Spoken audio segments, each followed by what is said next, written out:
YouTube. Hey, welcome back to another week of Babylon 5 for the first time. Jeff, I'm excited to get into this episode. Yeah, I mean, YouTube, you're awesome. We love you. It's great to chat and do stuff, but I want to. There's a lot. There's a lot in this one. There's a lot in this one. I didn't mean to cut off all of our intro stuff, but I'm okay with it. I think there's YouTube. There's episodes where that we needed to do that, right? So, and I think that YouTube is going to understand. I guess so. So YouTube, before Jeff hits the button, like, subscribe, all that sort of stuff. Comment down below. We love interacting with you guys. You guys know that by now. If you're brand new this week, welcome. You're awesome. This is how we record the podcast. But what you guys are getting, what you're about to watch, is our behind the scenes. This is how we do the show. And we've got a ton of you guys that interact with us. We'll interact with you guys back when you do that. And hey, be on the lookout soon for some new, are they channels within our YouTube channel? Like playlists, maybe? Playlists and stuff. Jeff and I have some stuff we're cooking up.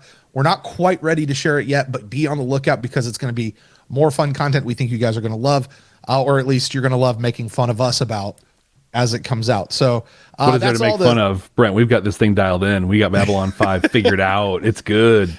For the next 98 episodes. Let's go. All right, let's do this. This is my first time.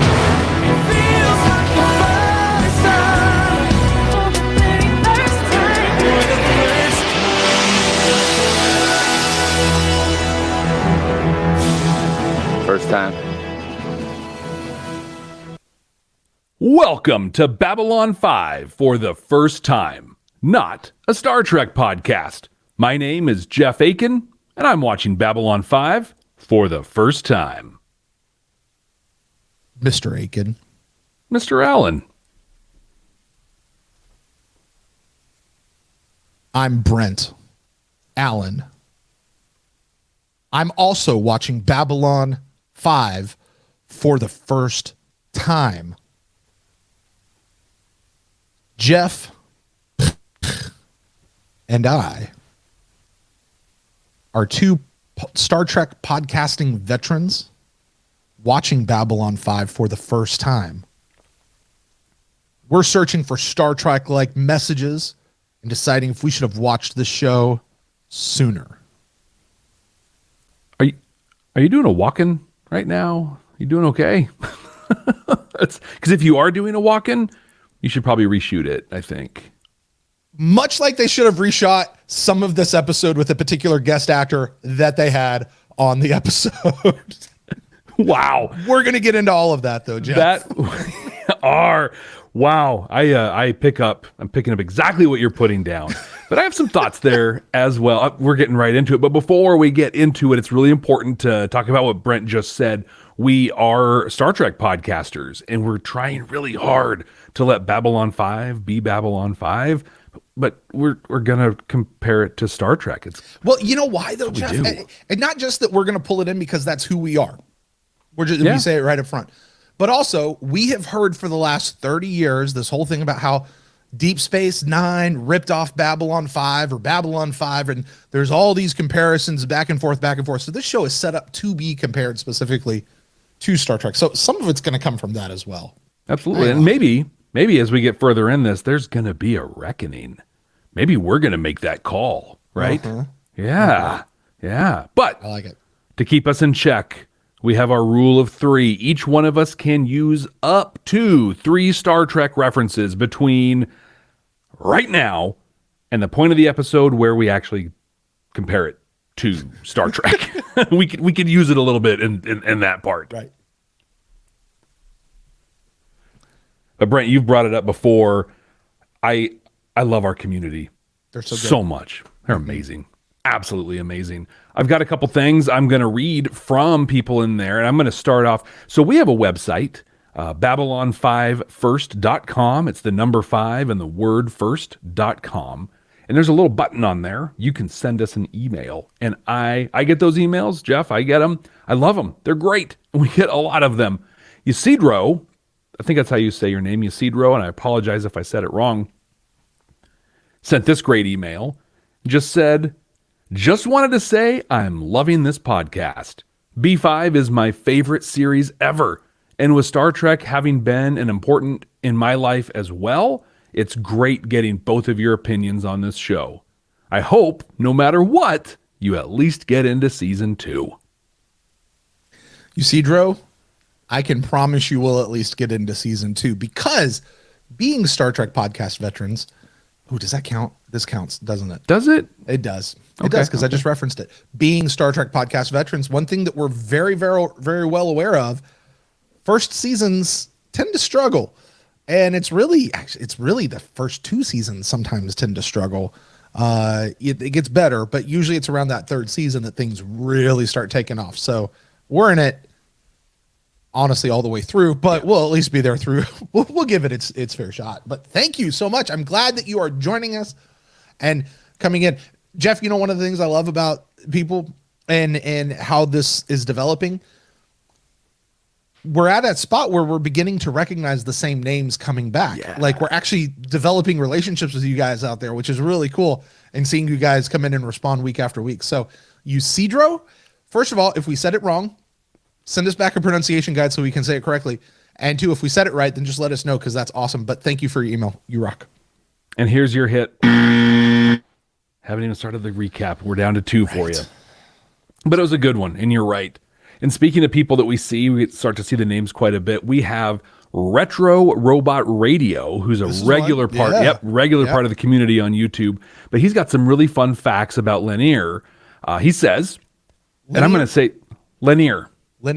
I think that's right. Linear. Somebody gave us the Like angular pronunciation. and linear. It's linear. Linear. I have no idea.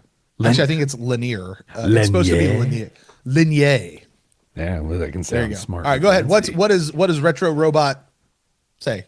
Retro Robot Radio says, and I'm going to mispronounce the actor's name too, but he says, fun fact, Bill Mumy, veteran child actor who played Linear, was 40 years old when he got the part on B5. Yeah, can you believe that?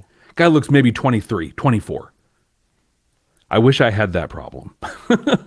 But he says he was actually, and this is what blows my mind here, he was actually a year older than the actress playing Delenn, despite playing her young aide.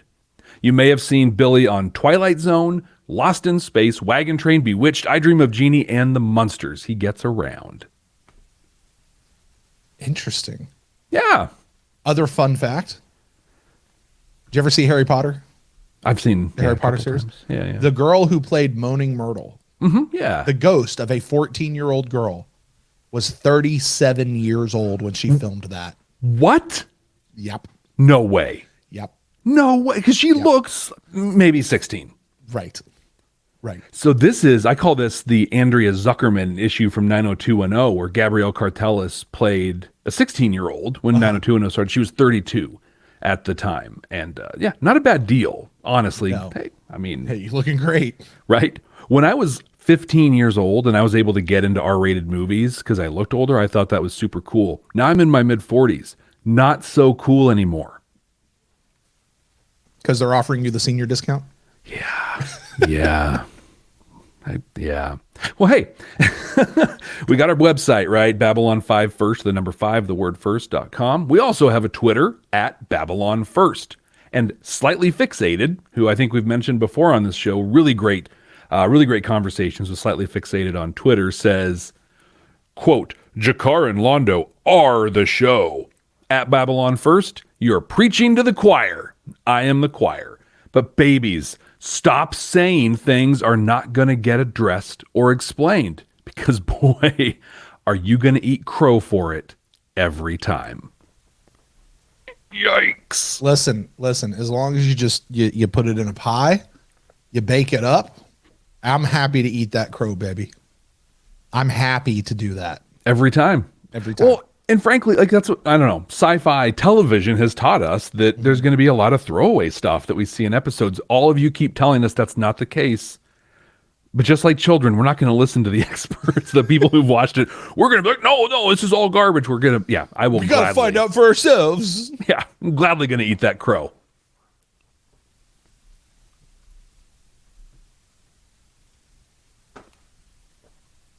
All right. Well, hey, listen, thanks everybody who are commenting. And that's just a very tiny sampling of the people that are out there. So you guys keep doing that. And who knows, maybe we'll read one of yours on a future episode here of Babylon First for the first time. Jeff, it's time for another game that we like to play here. We love our games here. Love our games. This is the time when we kind of do like a little review from last week. When we get to the end of the episode, we read just the title only. We don't know the description. We do our best to not even look at the thumbnail of the picture that they put up there. We look at the description. We predict what the next episode is going to be about just based on that. And this is the time where we have now watched the episode. We're going to revisit what you and I both predicted that this episode, Survivors, was going to be about, and just see how close we got. Jeff, I think I want to go first on this one. Okay. Because I'm pretty sure you were way closer than I was. I'm so excited about mine. So I said this was coming off the Children of the Egg episode. I forget the name of it, but it was the one about the kid who didn't. How could you forget?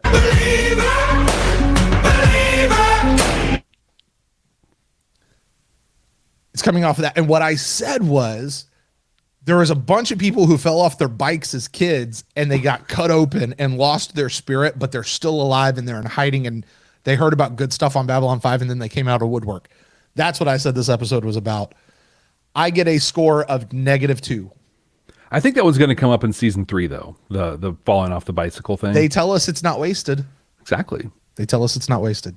Well, Brent, I guessed that Home Guard was going to plant a bomb that would explode and damage a huge section of the ship and maybe kill a couple of people. So I got Home Guard, I got bomb, I got explode a section of the ship. Here's where I went way off. It was going to be the council chambers, and then it was going to turn into like a courtroom procedural thing where they piece everything together. I still think that'd be a pretty great episode. You But, also said a couple of people and only one person got it, but only still. one. So yeah, so I'm going to give myself like 3 points on that. Yeah, -2. I mean, that's you nailed it, Jeff. You really did. I'm feeling good. That's fantastic. That is absolutely. Well, we have more episodes coming up after this, and so we'll just see how far I can miss next time. There you go. All right. Well, speaking of Survivors, that is the episode that Jeff and I are discussing today. Now, for those of you who haven't seen it in a while, and I'm not sure that I'd blame you if you haven't, or those who simply haven't watched at all, but you're listening to us anyway, Jeff, I am very glad that this was your week to do the recap, because holy cow, this episode has a lot going in on it, and I have no idea how you're going to boil this down, but good luck, man. Have at it. I'm actually not going to boil it down. I've got 46 minutes of content coming up right now, so get ready as I just read the script. It's the only way to boil it down. I'm kidding. Here we go. Bum bum ba bum bum ba bum ba bum ba bum bum. Earth Force One is coming to Babylon 5. President Luis Santiago is visiting the station to drum up support for alien immigration legislation that he's pushing. Oh, and he's bringing along a wing of Star Fury fighters that, probably should have been there about 2 years ago, but hey, at least he's bringing them now. They've got crews working overtime to retrofit the fighter base because they had very little notice that this was happening. But sadly, that will all be for naught.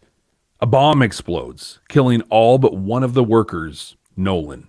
Nolan is in bad shape, but Dr. Franklin's working really hard on him. The president's entourage arrives to prep the station for his arrival and to take over the investigation of the bombing. Major Liana Kemmer is leading the entourage.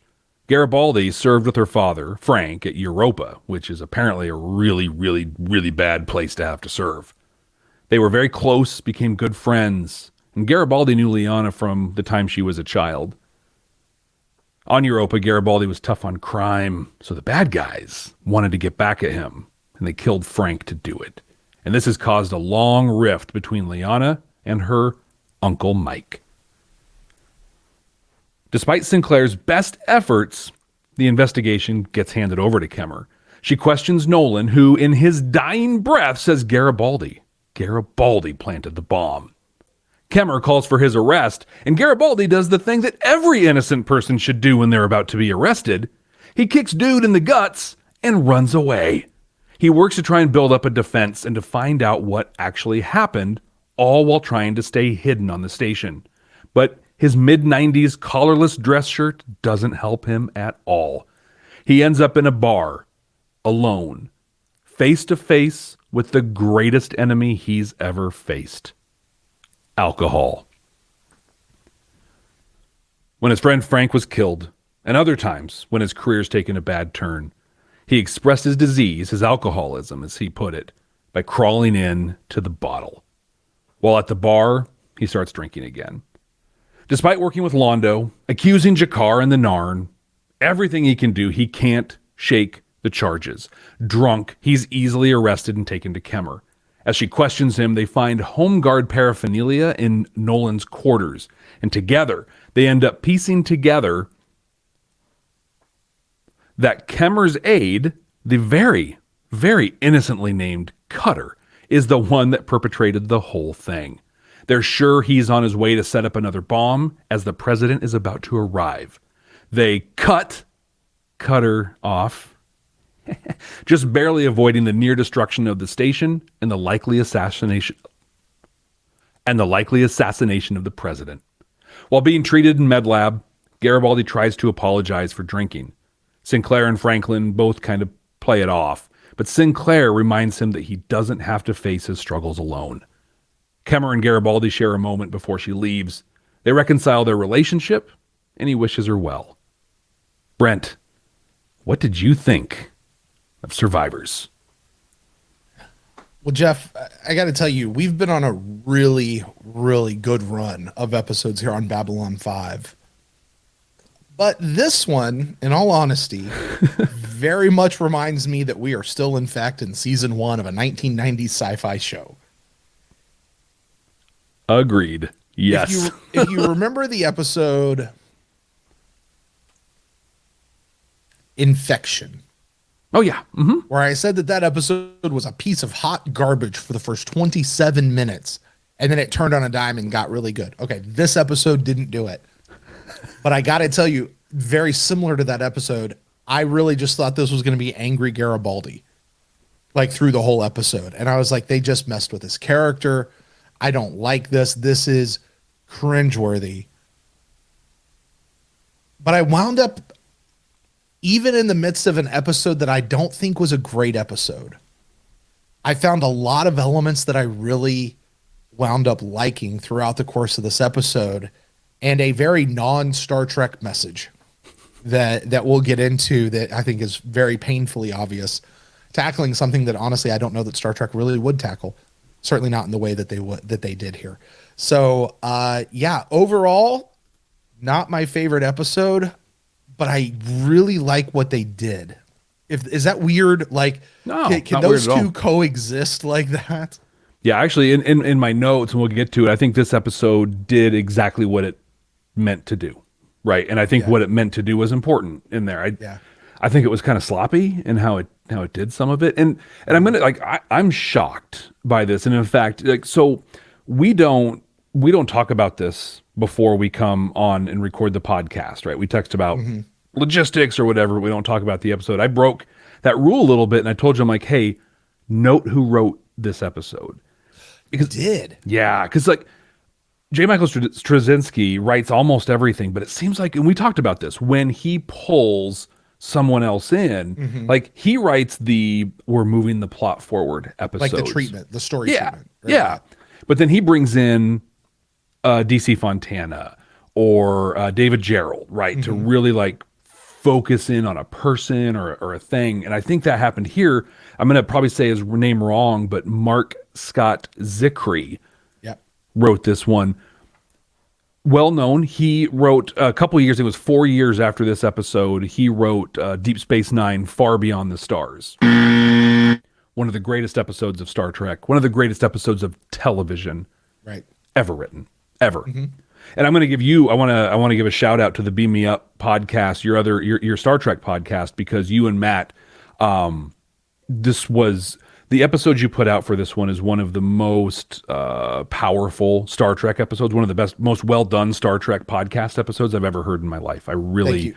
You're welcome. It was great. I very much appreciate that, and I don't mind receiving that because I truly believe that is the most important podcast episode I have ever been a part of. Yeah, I agree. Like ever.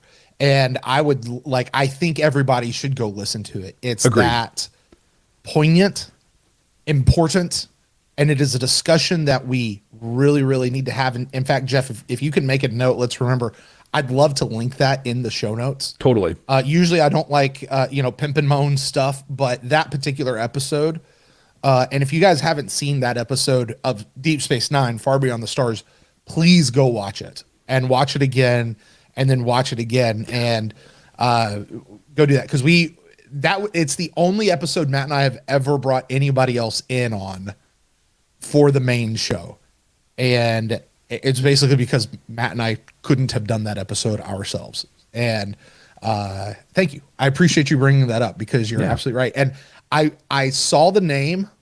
I didn't get a chance to look up. I knew he was a Trek writer, but I wasn't sure which episode it was. And that's all clicking in my head right now. So beammeuppod.com. We'll link it in the show notes.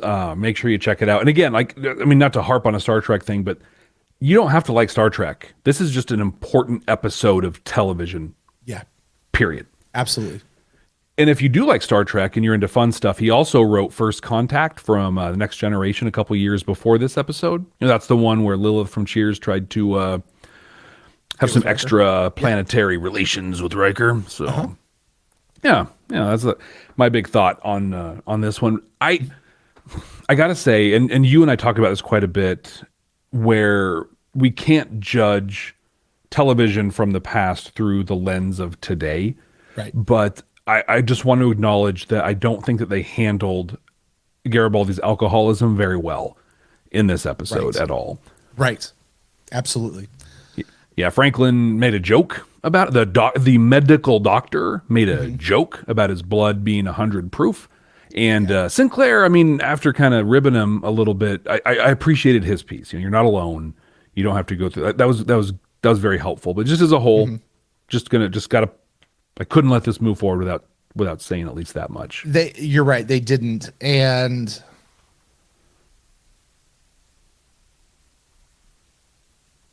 there's also a piece of me that wonders, even in doing that, if we look at it today and we say it wasn't enough, was it a step forward in 1994? Maybe it was. I've never seen another episode of television do what this one did, and we'll get into that. But specifically the spot where he's holding the drink and you can tell him he's like, should I, shouldn't I? And then when he actually takes the drink, I screamed out loud. Like I really did. Like my kids were like, "Whoa, Dad, what?" I'm like, and we'll talk. Right now is not the time. Well, anyway, Jeff, overall, what did you think of the episode? Yeah. That's how I felt. I think it kept wanting to get really good. You know what I mean? Like it was like, yeah. And it just never quite picked up, and I think part of it was this episode hinged on two people. This episode hinged on Garibaldi, who, like you just described, not just as a character, but as an actor. Mm-hmm. I've got so much more respect, and I know so much more about Garibaldi, and where he used to, I don't know, he played off and kind of acted as like, I don't know, I'm kind of a perv and a joke and whatever. This guy's got some for real depth, and the end result of this is I care about Garibaldi more after watching this than I did beforehand. In a way that when you got to Sinclair's episode that focused on him, you still didn't care about Sinclair after that episode the way you care about Garibaldi now. Exactly. After his episode. Yeah. Well, while we're in this, let's just focus on the character of Garibaldi for right now, since we're talking about it. The basic piece, and you mentioned it in your recap, was Garibaldi has a history of alcoholism that he has beat up to this point. He has been sober for a certain number of years. Yeah. At Which least since he's been on great on Babylon him. 5. Yeah. Exactly. Great on him for having been sober. He had an issue, a situation way back when somebody got killed, and for some reason people put the blame on him. And even the way he was describing it, I was like, dude, that's not anywhere near your fault. Yeah. At all. But whatever, people, you got to give him a reason. They gave him a reason.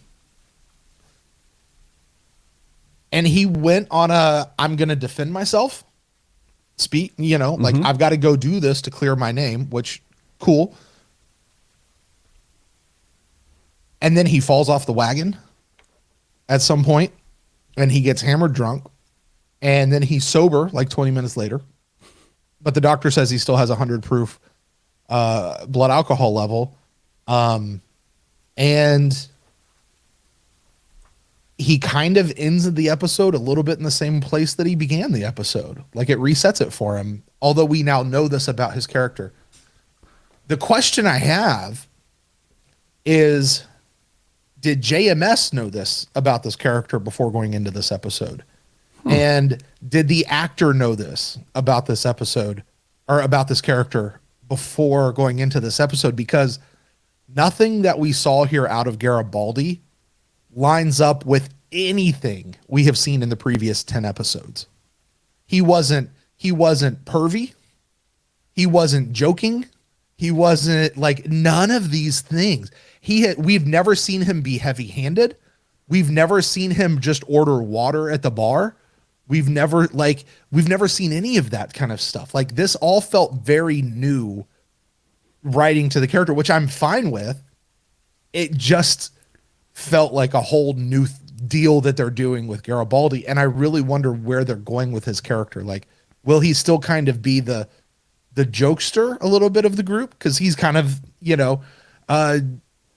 his second favorite thing in the world is Duck Dodgers, Right. His Looney Tunes, right? Like, is he still that guy? Or is he the recovering alcoholic who just recently fell off the wagon? I love that perspective because I think one of the things we knew about Garibaldi coming in is he had a bad track record. Even the reporter who came in and the one thing was like, you've popped from from assignment to assignment. Mm-hmm. And that was one of those lingering, like, what's going on with Garibaldi things. And now we know. But when I watch, so there's the scene on the Zocalo, which can we talk about just really, I just want to mention the horrible 90s neon sign that just says Zocalo in like weird font. Like I loved the one that was behind them on the little transport thingy. It said something to the effect of like hold the handrails at all times or something like that, but the font was like super weird. That whole scene, this is a tangent, but I made notes on this scene because not only did this make the blue screen from mid 80s B movies that were on USA Up All Night make that look legit and good, but you're right, there was this weird, like they were swinging on horizontal bars thing, like holding onto hand. It's like, is there no floor on this? Right. So weird. Now, just because I know people have already commented in the video down below, Jeff. Right. We understand that this was a low budget production of 1994. We get it. We're just obviously pointing out the thing that's right in front of us of saying it looked bad. Well, and frankly, put it somewhere else. Just put him in a different part of the state. Anyway. Can I give you a good part about that scene that I liked, though? The thing that I really did like watching them come onto that transport. There's Ivanova, which I keep saying her name wrong. It's not Ivanova. It's Ivanova. I keep saying Ivanova. It's Ivanova. It's Garibaldi. There's a Narn. And then a couple people later, there's a Centauri. And they're all just getting on like they're just going to work. Now, we know that Narn and Centauri have a thing. Mm-hmm. And you almost get the impression that it's not just a personal thing between a couple. Like, these guys are generally going at it as a species. Those two guys just kind of ignored each other. And I kind of liked seeing that on Babylon 5. Like, they can coexist. And then when we saw them traveling, you had the Narn sitting in the background of Garibaldi and Ivanova. Mm-hmm. I honestly thought that was a dummy. I thought it was a mannequin in Really? Narn makeup because that person sat so dead still. It didn't move a head, didn't move eyes, didn't do anything until the speaker lady came on and was like, this is your stop. And like, they kind of turned their head to get up. It was weird, but I really did it. I don't know why that jumped out at me, that here's a Centauri and here's a Narn coming on and they're just coexisting. That's pretty cool, given the history of their people. But outside of that, that's the stuff that was catching my attention. There's a lot going on in that first of this episode. Yeah, a lot going on in that little scene. But I mean, and I want to get back to what you were saying about Garibaldi, but these tangents are really good. I think that what that says, though, with the Narn and the Centauri, it really speaks to that whole kind of mindset where it's the people in power that are at war, the militaries that kind of get in, but like the day-to-day people are generally just day-to-day. In fact, I'm wearing the t-shirt today, but Rush in their Power Windows record has this powerful, powerful song. That's most Rush songs are very powerful, but one called Territories. It's about that exactly, where it's just, you know, why they have the line, they have a line in there about one is why move around the world when Eden was so near? And another line about, hey, we moved this, we did this thing, but I mean, when back home, I've got better people, better food, and better beer. The Centauri and the Narn, just your day-to-day people, just want to go to work and just do their jam, you know? I don't know. And not to derail the importance of what you just said, but if anybody out there wants to check out Jeff's super cool shirt, as well as the super cool posters on his background, head over to our YouTube channel. Hello to everybody on YouTube right now. I'm talking to the people on the podcast platforms out there. Head over to our YouTube channel, Babylon 5 for the first time, and you can catch the video of Jeff and I doing this right here. It's pretty cool. But with Garibaldi, so yes. you had talked, like, because there's this really wild scene on the Zocalo where there's petty criminal trying to steal a couple credits and he just goes to town. Like Sinclair's got to intervene and pull him off. Yeah. And it felt like out of nowhere. I read that as this Kemmer's Liana has had such an impact on him that just her presence is, you know, pushing him into a place he's never been before. I read it as that the reaction to her, but you saying that too, like, I don't know. I feel like Garibaldi in this episode is a character inspired by Michael Garibaldi, right? Like, yeah. Right. My note that I wrote in that particular scene was angry Garibaldi is not the best Garibaldi. Agreed. You know, like it just, he went 0 to 90 for no real justified reason. The Garibaldi we've seen is intentional. He's smart, where he investigates, like as a detective, as a police officer, like he has shown wild levels of competence through every episode that we've seen him in so far. And yeah, this was totally just that, you know, not on my block, kid, kind of thing. That's not him. I mean, I'm glad for him to bust somebody trying to straight up steal a dude's money. But, you know, taking the guy and shoving him up against a wall when that's not who you are, you know, the guys over at Mission Log Podcast talk about, particularly with the original series, because they do a Star Trek podcast too. And man, I'm using my references not in about. I know you're gonna about whatever. Anyway, but they particularly with TOS, I remember them talking a lot. TOS is the original series for those of you who aren't in the Star Trek lingo. This is Kirk and Spock back in the 60s. They talk about the gumbification of some of these characters where like you get to the beginning of an episode and all of a sudden this character is doing something that they have never done before that is completely out of character for them for the purpose of going on the journey of the episode and getting back to who they're supposed to be. But there's this weird, they just sort of stretch and pull you just to fit whatever situation the script calls for you to be in, even if it's not really your character. I felt that's what was going on with Garibaldi in this particular episode, was they were trying to do something with him that really wasn't who he's been so far, which is why I question, did they know about this particular part of his past? Did the actor know about this part of his past? Or are we watching them write it here in front of us? And how does this affect him going forward? How does this affect how the actor plays Garibaldi going forward? And I'm very curious to find that out as we move forward in the show. Yeah, because he did an incredible job acting in this role. Like I didn't doubt. In fact, in Mind War, we talked about if Garibaldi and Bester actually went at it. You were like, Garibaldi would wipe the floor with him, and I'm like, no, I don't, Bester, he's that little guy. He's got the psychic thing going. Dude, Garibaldi's legit. He took on that big, massive guy all on his own. Right. When he was running away, had him tied up, was going to win until he got overpowered. It's 3-on-1, and he just kind of looks around and he's like, "All right, let's do this." And he goes to town, like he holds his own for a minute. And then Sinclair comes and gets him, but like Garibaldi's the angry Garibaldi. We'll call him angry Garibaldi. Is the real deal, but I just feel like he was portrayed so well through this. I believed him as a legit badass. I believed him as somebody panicked and going to Londo, hoping that he had some answer or help. And I believed him as an alcoholic. That scene that you talked about when he's holding that, his eyes, like if you watch it's real. Yeah. In that moment, and just the look of defeat, I guess I want to say, when he's like, here it goes. I didn't scream, but I had a visceral no. Yeah. It was a really well done scene. This is a man who feels like he knows what it's like to struggle with addiction. And whatever substance that is, it feels like he knows, or he did some research or something, because he played it to perfection. I guess let's go ahead and talk about it while we're here. When he made that choice, to watch him struggle with making a choice showed on screen. And when I talk about in an episode that really wasn't that good, there were moments that I just thought were jewels. This was one of them.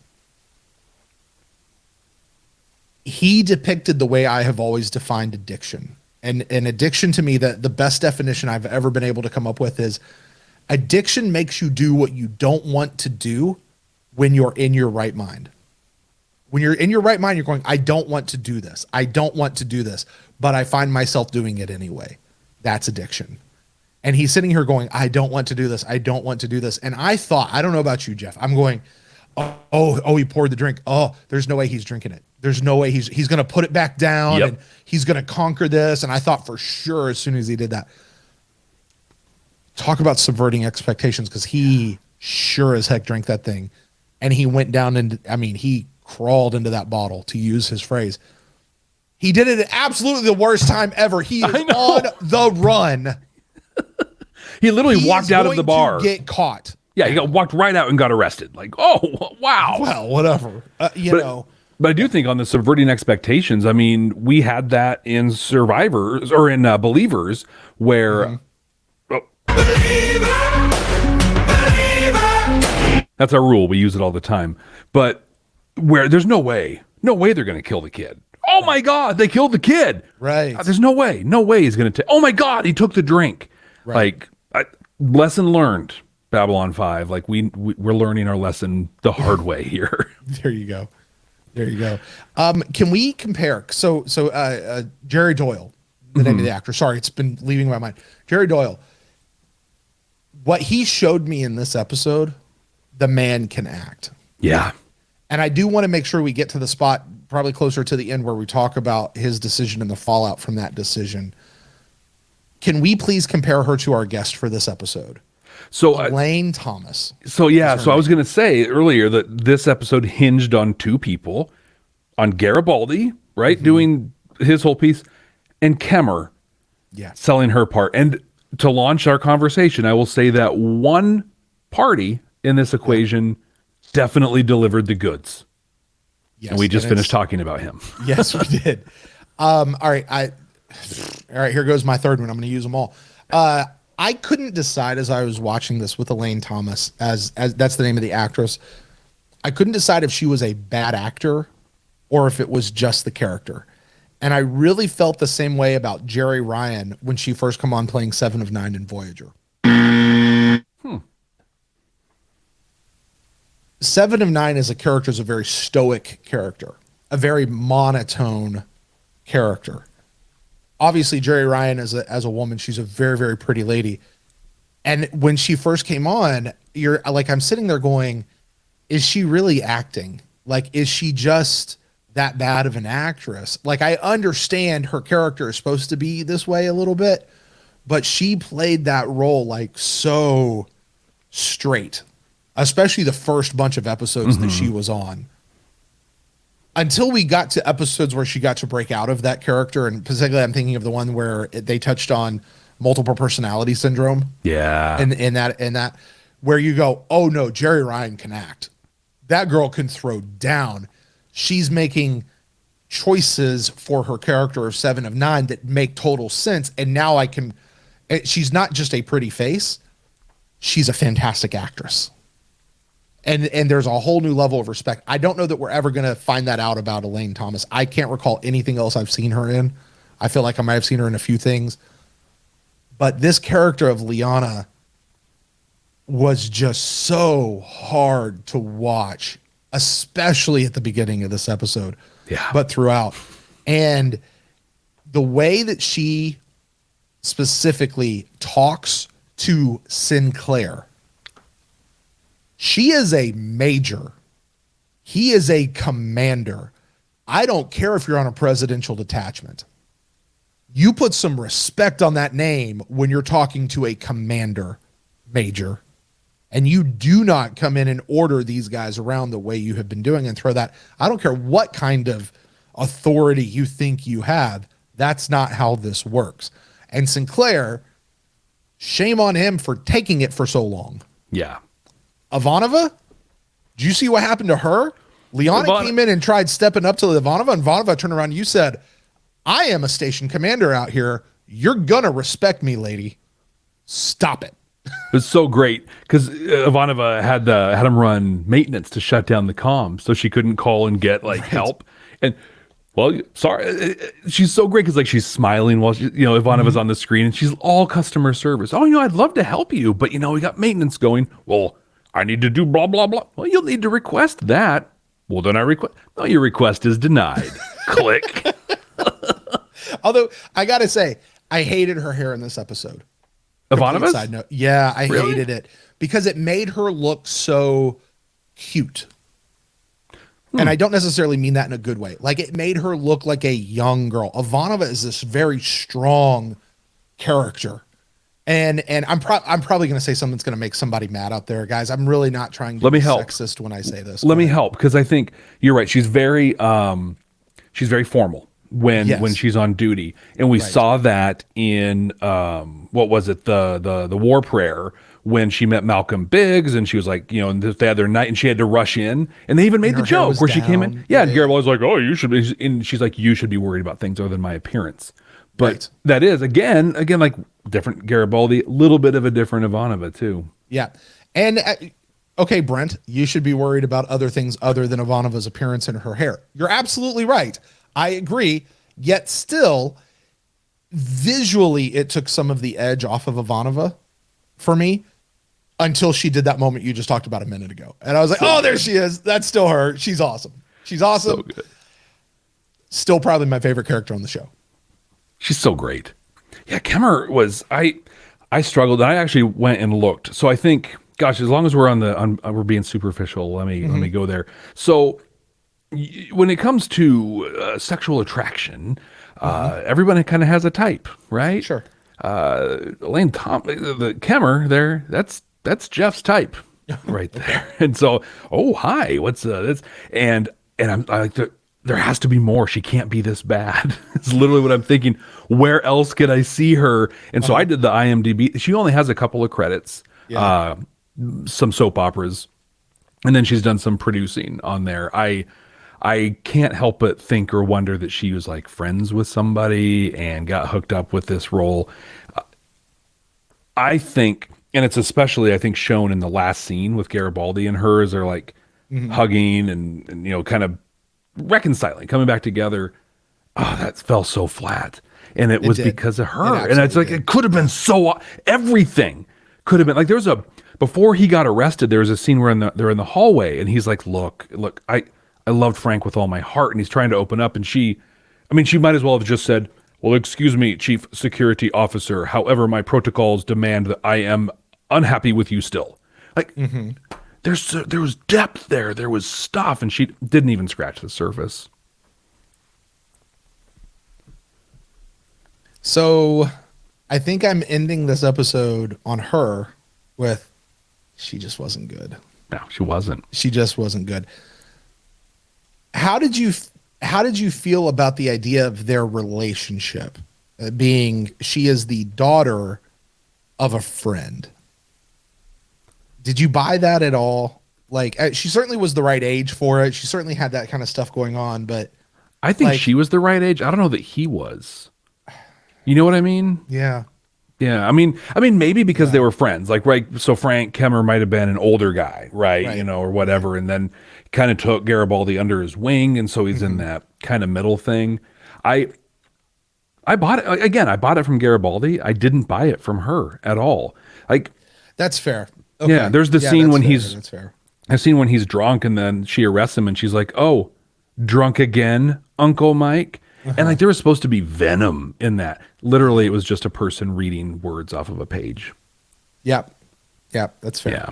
That's fair. And, you know, the consistency with what she called him. Sometimes she called him Michael. Sometimes she called him Garibaldi. Sometimes she called him Chief. Yeah. Sometimes she called him, in that one spot, she called him Uncle Mike.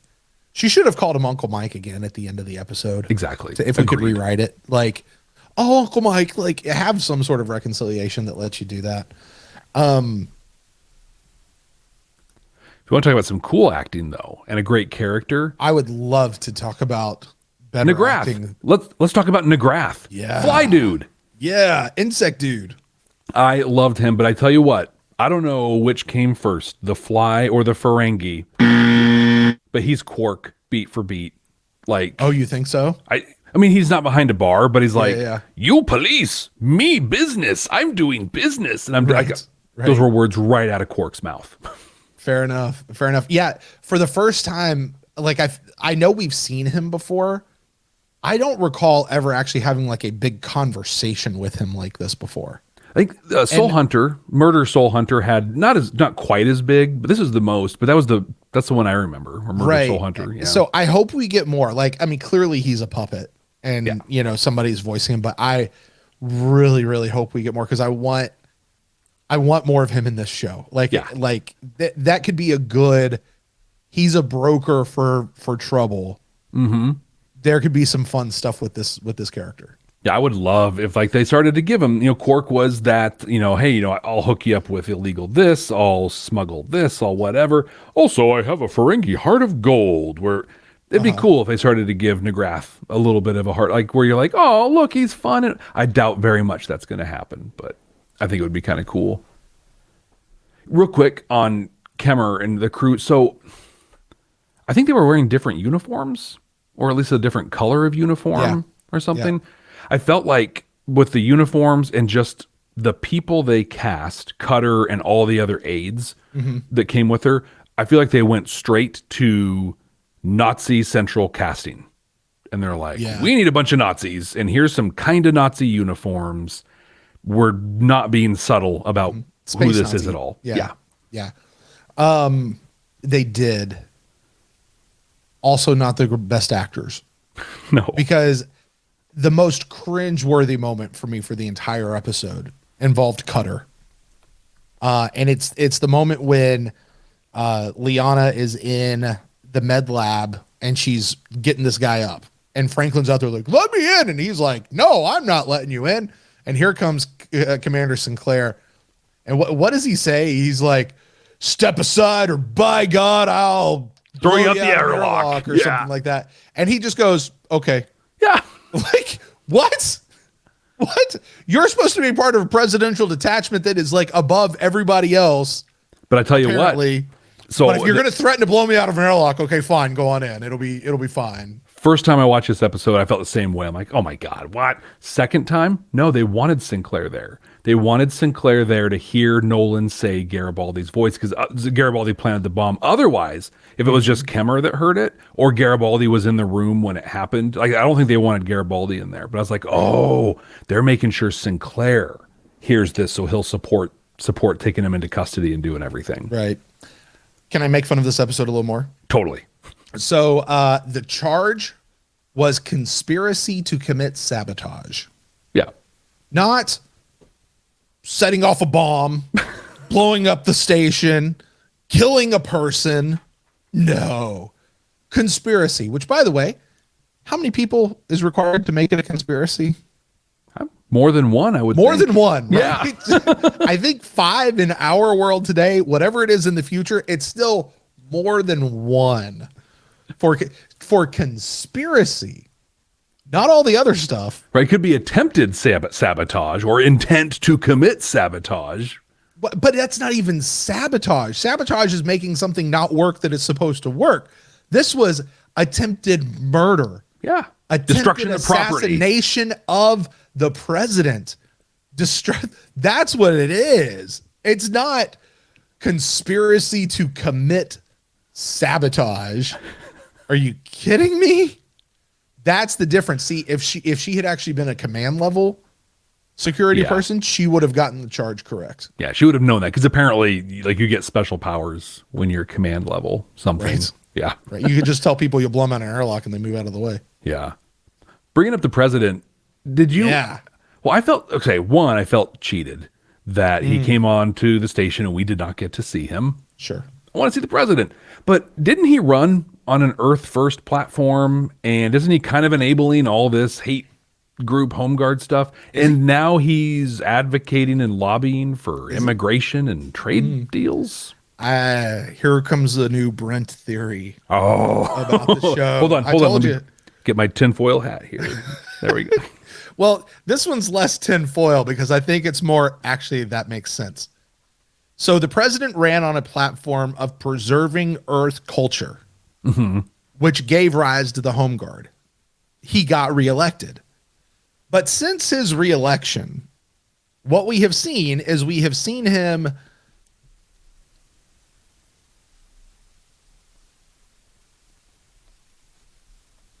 suggest or commission or whatever a celebration of all alien religions.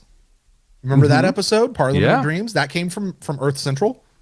Of, hey, let's celebrate the cultural diversity around us in one place. And this is going to carry all the way out to Babylon 5 as well.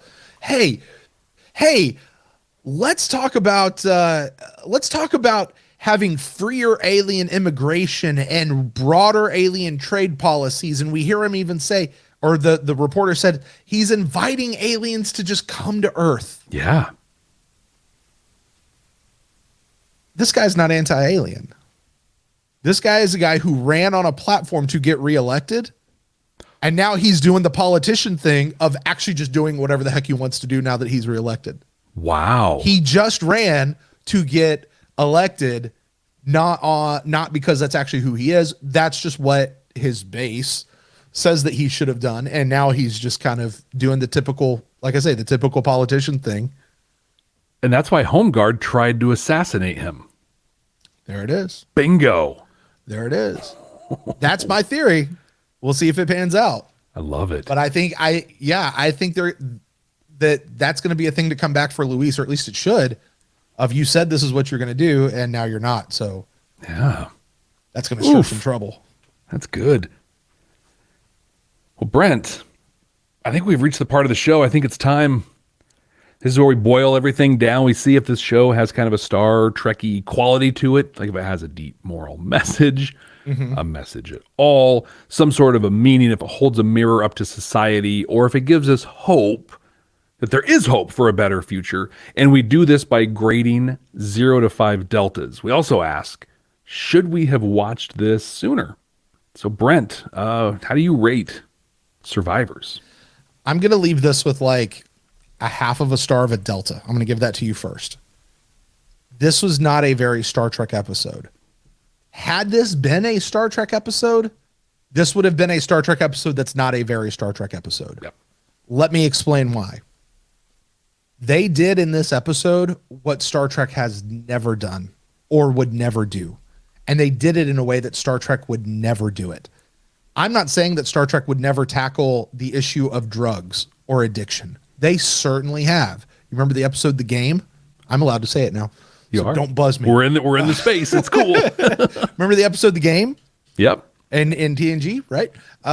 Whole ship got addicted. Absolutely. Absolutely. But what we saw here was not some futuristic sci-fi version of somebody who has an addiction, who is struggling with it, and somebody who falls off the wagon and, just kind of goes oops and jumps right back up and he's fine by the end of the episode. That is not what we saw here. That's why this is not a Star Trek episode. This is not how, honestly, I've not seen TV do this very much. Certainly not 90s TV. Right. We may see that in some of today's stuff if it becomes like a big, huge plot point. But this is something that 90s TV really did. When he took that drink, I told you earlier, I screamed because I was devastated for him. Addiction sucks, Jeff. To anyone out there who's ever been in the midst of addiction, to anyone out there who is in recovery, it sucks. I said before, I'll say it again. It makes you do what you don't really want to do when you're in your most honest self. So he feels guilt about what's happened. He goes, he takes the drink. He makes the choice he shouldn't have made. He immediately knows that he shouldn't have made that choice. He comes back at the end and he's like, I don't know if I'm more upset at the fact that I took the drink or the fact that I liked it as much as I did. He's incredibly honest about where he is. I used to do this. This used to be me. I thought I had beaten this. What I really hope is they don't forget this next week or in the weeks to come, because you know what he's done? This is a guy who, for however long he's been sober, now he's back to day one. Yep. And anyone who's ever been in recovery will tell you it's just one day at a time. Thankfully, he didn't seem to go on a big bender and have to come back, because that's hard.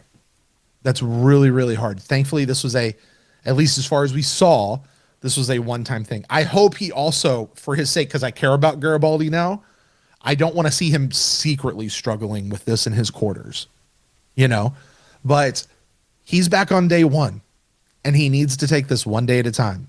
And I'm not saying that they're going to have a full 12-step program in Babylon 5 that they're debuting or showcasing or anything like that. But this is a part of his character now. And once you're an addict, you're always an addict. Yep. And addicts will tell you that. Like, as an addict, you have to understand that. And you know that. I can never have a drink again. Alcoholics will tell you, I can't have a drink again because I'm an alcoholic. Not because I used to be. Because I am. I still am. And so I can't do that. And now I'm in recovery. I'm so many years sober. But that's me. That's where I am. I really wonder where they're going to go with this with Garibaldi. I love the fact that they put this out there, though, and that they put it out in the way that they did. I wish, particularly for the sake of my friends who are in recovery and for anyone who has ever been there before, representation matters. And to see somebody who's actually going through this, especially back in the 90s, oh my gosh, that'd be something else. But this wasn't very Star Trek. This doesn't give you hope for a future. This doesn't, maybe you could say it holds up a mirror to society, but it's not holding up a mirror to society saying be better. This is just holding it like, hey, here's what a certain segment of the population is, what it kind of looks like. We're not making it better. They're not giving you answers. There's none of that in this episode. Was this a good episode? Meh, not really. Again, there were moments in this episode that I really thought were very well done. Almost all of them have to do with Garibaldi. How about you, Jeff? I think this was a really good episode that was executed very poorly. That's a much better way to say it. Yeah, I'm going to say it like that from now on. Cool. Yeah. Yeah. Yeah, because I think it did a lot of really important things. And if I think I say this a lot, where what I say now really depends on what happens in the future. And if they do just forget that this whole Garibaldi thing happened, then shame on them. right there, but I don't think that's the series of television we're watching right now. So I think it sets up a lot of great stuff. It really moves the Home Guard story the way it needed to. I think with your theory, oh my gosh, of course they're trying to assassinate the president. That makes complete sense. But I also remember that Malcolm Biggs, like his big threat, we have friends everywhere. Friends everywhere. He said it over and over again. And this episode really showed how dangerous that can be. People on the station, people in the president's entourage, like they're everywhere. I think this was important in that storyline. I think looking at it from the Star Trek-y kind of quality piece, this had a mystery, right, for the crew to work and kind of resolve in a weird way. There was the story of an accused innocent person going on and a person who's working with their disease. Those are kind of, high level ways they write Star Trek stories or whatever. But as much as I want for this to be more, I wrote, I'm only giving this 0.5 deltas. I agree, half a delta. It's not Star Trek, right? Like it's got some stuff in here, and I think the fact it's introducing this super hard and challenging question of addiction and recovery, that's a Star Trek. That is a Star Trek thing. This is a lot more real, a lot more gritty than Star Trek would ever do. But they introduced it, and I think Sinclair's message to him was fantastic, because I think that people who are working to stay in recovery, that's what they need. They need to know they're not, among many things, and it's different for every person, but just to know you're not alone. And kind of hearing your recap made me think how Garibaldi put himself out there for Sinclair with the trauma and the stress that he, the post-traumatic stress that he's experiencing from just the war, the Minbari. Hey, I'm here for you, Jeff. Let's talk.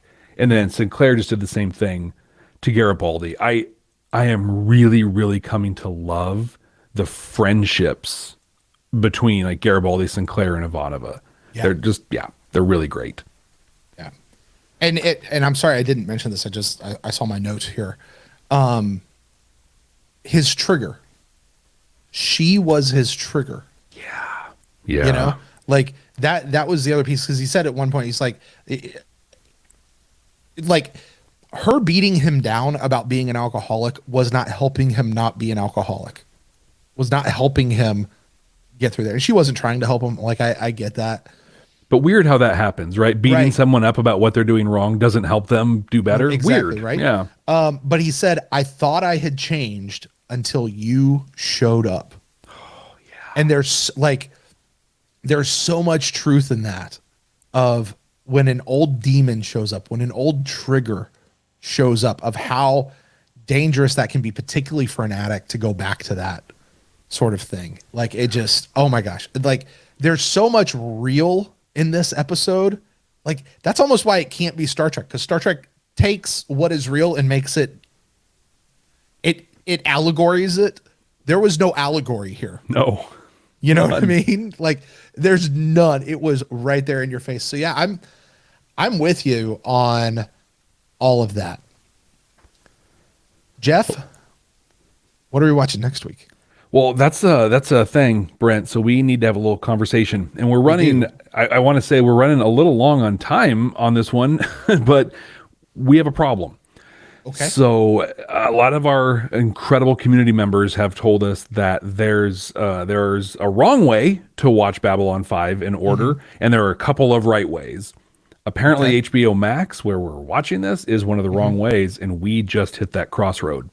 Okay. So the stream, so HBO has one specific episode next. It's got Signs and Portents next. That's the name of the episode next? That's, according to HBO, and it's also what they call the whole season. Season 1 is Signs and Portents. So that's okay. But that's what HBO Max has next. On the Babylon 5 wiki and the list that our dear and good friend John Krikorian from the Trek Profiles podcast provided us with early on in this, both have By Any Means Necessary as the next episode. And then the viewing order gets a little weird on HBO Max from here. So how do we want to proceed? Well, you're right. So many people have said that there's a weird viewing order and how things tend to go. And nothing against Wiki, I don't know. But listen, you mentioned John Krikorian, which, by the way, if you guys don't listen to his show, Trek Profiles, please go listen to that. But he was kind enough to take the time to lay it out. He's a huge Babylon 5 fan, and he's obviously not on the show for reasons that it would break the show. But John, if you're listening, thank you for your service. He was one of the people who kind of at the beginning helped us and encouraged us along the way. And one of those things, you're right, he said he did that. So I'm inclined, just because I know John a little bit and I want to trust him, I'm inclined just to go with what he tells us. I'm thinking and the same. If he says by any means necessary, then let's do by any means necessary. And we'll figure it out. We'll just follow his list. Yeah. Will be the one we go by. And I want to acknowledge, because some people who've commented on it before, we've kind of said that we're trying to be as close as we can to that first time viewing experience as possible. But it looks like, based on the lists, based on a post on Reddit and a couple of these, because Reddit's always a great place to go and find especially if you're trying to stay spoiler free. Right, yeah. But there's enough of a thread through everything that HBO Max specifically has done something weird with the viewing order that I am 100%. I feel 100% justified following John and his advice on this. Okay, let's do that. Well, so by any means necessary is our next episode. What do you think it's going to be about? All of those. Oh, by any means necessary. Oh my gosh. Yeah. Now we got to play the game.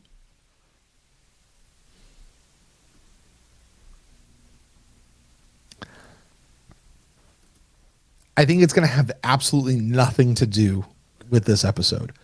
I truly believe that this very well could be at least the immediate end in the foreseeable future of Garibaldi in recovery as an addict and as a drunk. Like, I don't think this is going to be a thing that they dive into. I think this is he fell off the wagon once and now he's back on and he'll be fine. Like, I think that's kind of in the mid 90s. That's the way they're going to treat it, which is a shame. So I don't think it's going to have anything to do with that by any means necessary.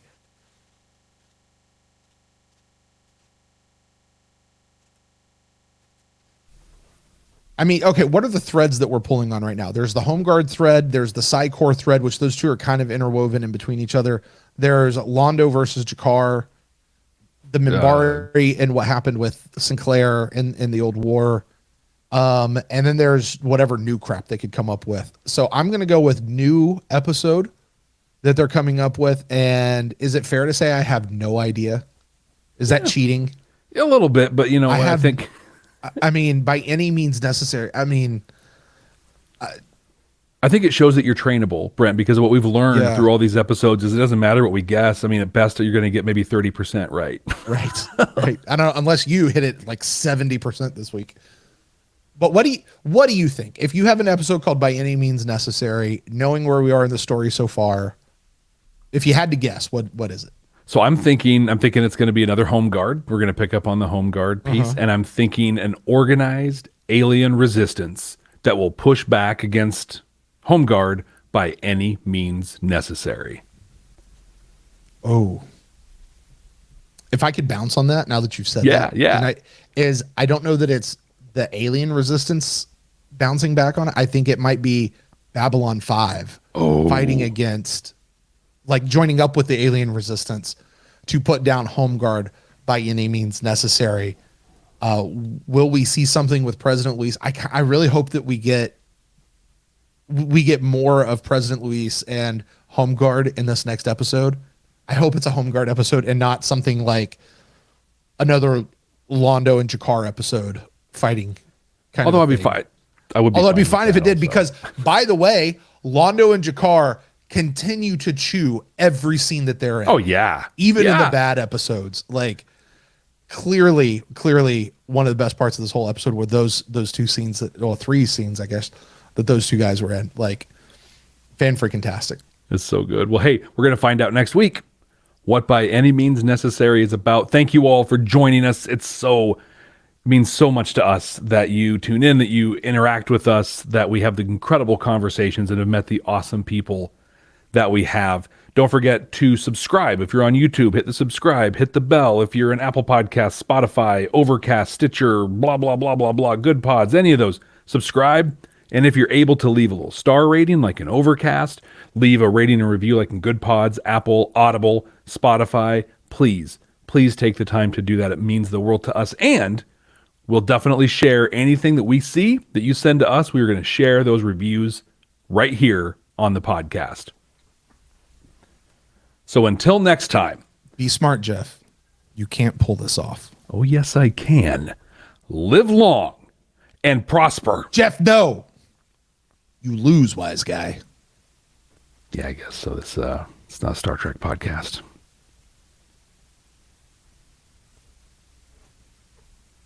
Hooah. All right, YouTube. Thanks for joining in. That's how we make a show. I think we may have done a better job acting in that last like 3 sentences than Elaine Thomas did in her entire run. I wanted so badly for her to be better. I'm just like, please.